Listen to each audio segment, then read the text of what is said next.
Hello everyone, this is Vikas many. आप देख रहे हैं ओएनएस स्टडी सर्कल। आज की इस वीडियो में हम बात करेंगे journal entry for bad debts and provision for bad debts. सबसे पहले हम कॉन्सेप्चुअली समझेंगे कि बैड डेब्ट, प्रोविजन फॉर डाउटफुल डेब्ट, provision for discount on debtors, इसका मतलब क्या होता है और ये कैसे वर्क करता है। फिर हम देखेंगे जर्नल एंट्री बैड डेब्ट्स और बैड डेब्ट रिवर्सल की। उसके बाद देखेंगे जर्नल एंट्री किसी कस्टमर को अगर आपने डिस्काउंट दे रखा था पहले, बाद में वो बैड डेब्ट हो गया तो उसकी एंट्री कैसे होगी। पार्शियल बैड डेब्ट की एंट्री कैसे होती है, या फिर कई बार क्या होता है कि हमें टोटल सेल दे रखी होती है, उसमें से हम प्रोविजन कैसे कैलकुलेट करें और उसकी एंट्री कैसे करें। ये सभी पॉइंट्स हम इस वीडियो में कवर करेंगे। So let's start the video. सबसे पहले बात करते हैं कॉन्सेप्ट ऑफ बैड डेब्ट, प्रोविजन फॉर डाउटफुल डेब्ट और डिस्काउंट ऑन डेब्टर्स। अब देखिए, टोटल डेब्टर मतलब टोटल आपने क्रेडिट सेल करी जिससे आपके टोटल डेब्टर बने, वो है 1 लाख रुपए के। अब उसमें से 10,000 रुपए के जो कस्टमर थे जिनको आपने 10,000 रुपए का माल बेचा था, उन्होंने तो सीधा सीधा आपको मना कर दिया कि वो 1 रुपया आपको नहीं देंगे, तो वो तो टोटल आपका एक्चुअल बैड डेब्ट हो गया। इसको आप हटा देंगे तो फिर आपका बनेगा, जो पॉसिबल है आपको मिल सकता है वो है 90,000 रुपये। बट इसमें से भी आपको लग सकता है कि 10% जो है आप रिकवर नहीं कर पाएंगे, 10% और डूब सकता है, जिसे हम कहते हैं प्रोविजन। अभी डूबा नहीं है बट आपको लग रहा है कि जो 90,000 है इसमें से भी 10% और डूब सकता है। तो क्या ये अभी डूबा है? नहीं। तो इसलिए इस केस में अगर आप रिकॉर्ड करना चाहते हैं तो आप एक प्रोविजन क्रिएट करेंगे जिसे हम कहते हैं प्रोविजन फॉर बैड डेब्ट। तो ये 10% से क्रिएट करेंगे, 90,000 का 10% 9,000।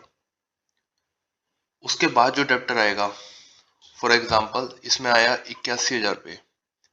अब इसमें से कुछ कस्टमर ऐसे हो सकते हैं जो आपको अर्ली पेमेंट दे दे।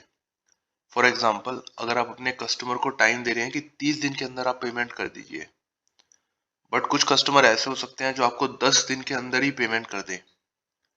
तो जो आपको जल्दी पेमेंट कर रहा है उसको एनकरेज करने के लिए कि वो टाइम पर या फिर जल्दी आपको पेमेंट करे, इसके लिए आपको डिस्काउंट देते हैं। फॉर एग्जाम्पल आप मान के चल रहे हैं कि 10% आपको इसमें से देना पड़ जाएगा, तो 81,000 का 10% 8,100 रुपये। तो इसको भी जब आप रिड्यूस कर दें, क्योंकि ये भी आपके लिए खर्चा है, डिस्काउंट जो है वो बिजनेस के लिए एक्सपेंस होता है, क्योंकि वो एक पॉसिबल अमाउंट था जो आप रिकवर कर सकते थे, बट डिस्काउंट की वजह से अब आप रिकवर नहीं करेंगे। फिर आया नेट डेब्टर जो है 72,900। दैट मीन्स ये एक एक्चुअल अमाउंट है जो आपको मिलेगा। मतलब 1 लाख रुपए की आपने क्रेडिट सेल करी, स्टार्ट हुआ यहाँ से, उसमें से सारे खर्चे या सारे एक्सपेंसेस, सारे लॉसेस को हटाने के बाद 72,900 रुपये ऐसा अमाउंट है जो हमें मिल सकता है। तो अगर हम देखें प्रोविजन फॉर बैड डेब्ट, इसका फॉर्मूला क्या हुआ, डेब्टर माइनस बैड डेब्ट। दैट मीन्स जब हम बात करते हैं प्रोविजन फॉर बैड डेब्ट की, इसमें से पहले बैड डेब्ट हटा देते हैं, क्योंकि जितनों ने मना कर दिया वो तो सीधा सीधा हट गए। उसके बाद 90,000 जो बने उस पे हम कैलकुलेट करेंगे कि कितना और डूब सकता है। और जब हम डिस्काउंट देते हैं, जैसे बात करें provision for discount on debtors की, वो तो हम एनकरेज करने के लिए कर रहे हैं। तो अगर हमें पैसा नहीं कोई दे रहा तो क्या हम उसे एनकरेज करेंगे? नहीं।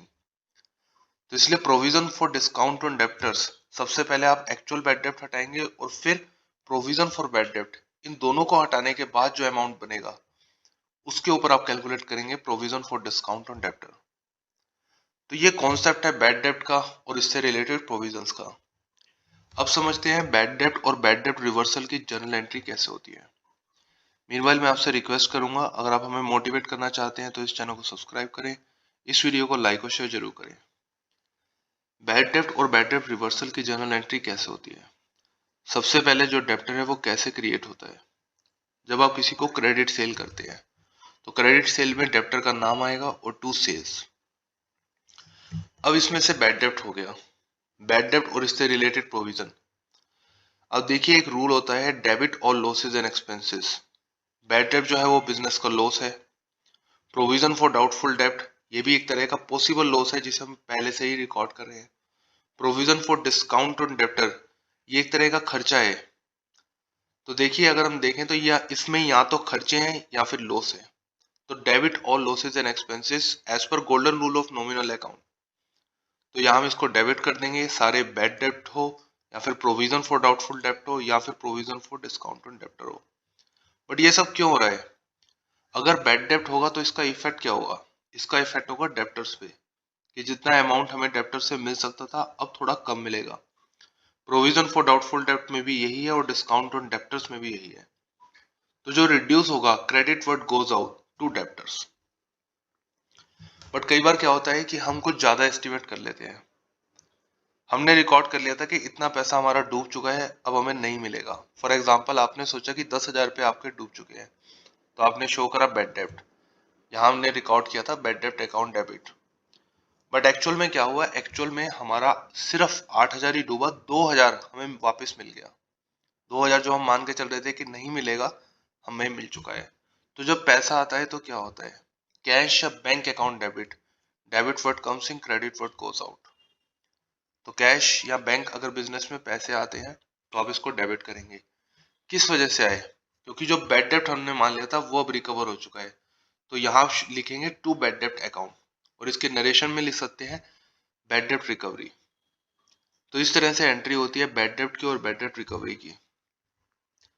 अब समझते हैं कि अगर आपने किसी कस्टमर को डिस्काउंट दिया है और उसके बाद वो बैड डेप्ट हो जाए तो उसकी एंट्री कैसे करेंगे? अब देखिए, जैसे आपने सेल करी फॉर एग्जांपल शाम को 50,000 रुपए की, और उसमें से आपने उसे 5,000 का डिस्काउंट दे दिया। तो डिस्काउंट बिजनेस के लिए खर्चा है, डेबिट और लॉसेस एंड एक्सपेंसेस। सेल करी 50,000 की, debit word comes in, credit word goes out. जो बिजनेस के गुड्स थे वो बिजनेस से चले गए, तो इसलिए टू सेल्स। आपने शाम को करी, शाम आपका डेबिट में आ गया, क्योंकि डेबिट वर्ड कम्स इन, या फिर डेबिट इज द रिसीवर, अब इससे आप रिसीव करेंगे पैसे 45,000। डिस्काउंट आपने अलाउ किया जो बिजनेस के लिए खर्चा है, तो 5,000 रुपये आप डेबिट में करेंगे। तो इसलिए शाम account debit, discount allowed debit to sales account. अब ये बैड डेप्ट हो गया, शाम ने पैसे देने से मना कर दिया कि मैं पैसे नहीं दे पाऊंगा। तो फिर हम बैड डेप्ट जो है वो कितने अमाउंट से रिकॉर्ड करेंगे? 50,000 से, 45,000 से, ऑफ कोर्स 45,000 से, क्योंकि 50,000 में से 5,000 तो आप ऑलरेडी खर्चा रिकॉर्ड कर चुके हैं डिस्काउंट अलाउड के नाम से। टोटल शाम से आपको मिल सकते थे 45,000 जो अब नहीं मिलेंगे। तो टू शाम अकाउंट 45,000, बैड डेप्ट जो था वो होगा आपका 45,000। 50,000 इस केस में नहीं होगा, क्योंकि अगर शाम पे भी करता तो भी आपको 45,000 ही देता, 50 नहीं देता। चलते हैं अगले पॉइंट की तरफ, जो है पार्शियल बैड डेप्ट। कई बार क्या होता है, जैसे फॉर एग्जांपल एक मोहन है कस्टमर हमारा, जिसको हमने क्रेडिट सेल करी थी, उधार में माल बेचा था 50,000 रुपए का। अब वो कैपेबल नहीं है कि वो पेमेंट कर पाए, तो वो कहता है कि हर 1 रुपए में मैं आपको 40 पैसे पे कर दूंगा।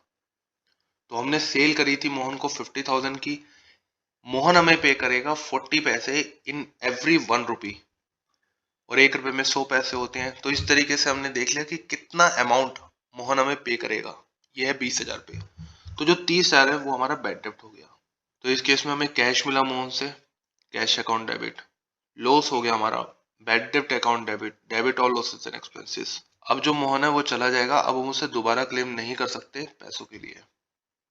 तो इस केस में टू मोहन अकाउंट। तो इस तरह से हम पार्शियल बैड डेप्ट की एंट्री करते हैं।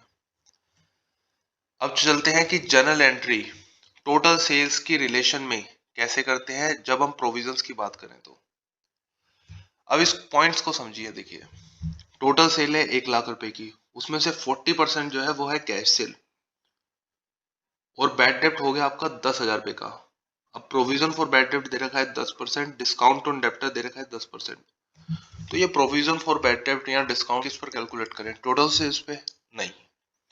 तो किस तरह से करेंगे? इसके लिए हम एक इस फॉर्मेट को समझते हैं। देखिए, टोटल सेल थी 1 लाख रुपए की, उसमें से कैश सेल हो गया 40,000।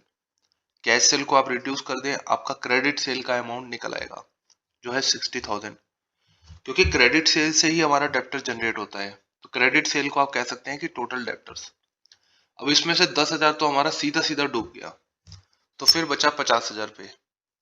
अब इस 50,000 में से हमें लगता है कि 10% और डूब सकता है, 10% और रिड्यूस कर दें, जो है प्रोविजन फॉर डाउटफुल डेप्ट, वो है 5,000 पे।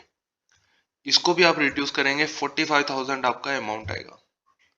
अब इस 45,000 में से हमें लगता है कि कुछ हमारे कस्टमर ऐसे हैं जो हमें थोड़ा अर्ली पेमेंट देंगे, तो इसके लिए हम इन्हें डिस्काउंट देंगे।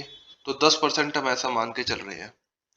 तो 45,000 का 10% 4,500, तो जो टोटल अमाउंट क्रेडिट सेल से हमें मिलेगा वो है 40,500। क्रेडिट सेल थी 60,000 की और उसमें से हमें फाइनली मिल रहा है 40,500। तो इसकी एंट्री कैसे होगी? अब देखिए, कुछ तो आपने कैश सेल करी है तो कैश अकाउंट डेबिट, उसके बाद क्रेडिट सेल तो करी है बट उसमें कुछ बैड डेब्ट्स हैं, कुछ प्रोविजंस हैं, तो पहले सारे खर्चे या फिर जितने भी लॉस है उसको आप रिकॉर्ड कर ले, डेबिट और लॉसेस एंड एक्सपेंसेस। बैड डेब्ट हो गया था 10,000 से, वो आपने डेबिट रिकॉर्ड कर दिया। प्रोविजन फॉर बैड डेब्ट था 5,000 से, वो आपने रिकॉर्ड कर दिया। Provision for discount on debtor था 10% जो था 4,500 रुपये, वो भी आपने रिकॉर्ड कर दिया।